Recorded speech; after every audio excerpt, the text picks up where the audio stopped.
Ford Transit, November Juliet 11 Hotel My Golf. Забелязани дефекти на първо четене. Изключително много ръжда по колата. Абсолютно всеки един компонент е ръждясал.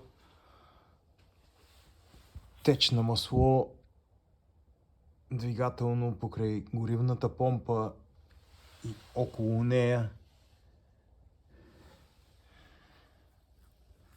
Скъсана биелета.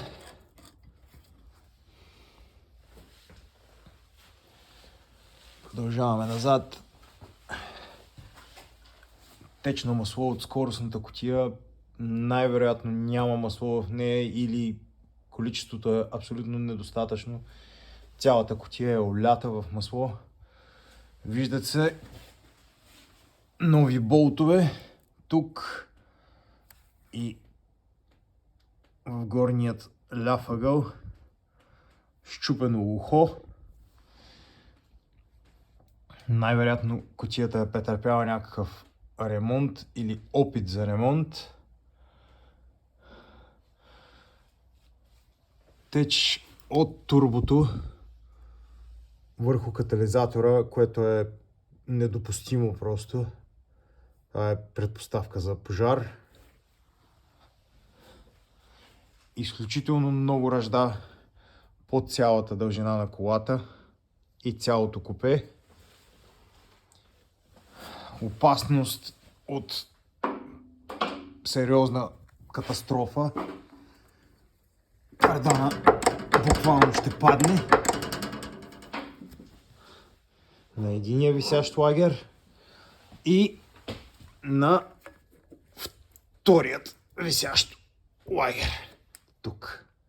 Просто болта го няма. Колата цялата е замаскирана и намазана с черна боя, за да може да се прикрият ръждите, но за съжаление дупките не може да се прикрият. Няма как да стане. На първо четене съединител, щом е заминал, трябва, ако искате да се прави, не се знае дали ще стане, и демонтажът на скоростите ще изисква изключително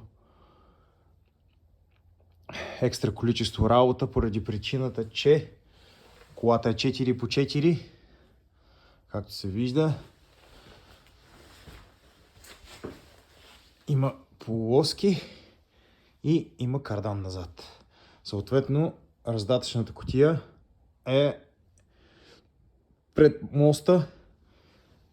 По регистрация тази кола излиза с задно предаване и това е причината, поради която ще се изпита екстра затруднение и допълнителна работа за подмяната на съединителя евентуално. Моето лично мнение е, че ремонта не си заслужава да се прави поради причината, че колата не струва тези пари.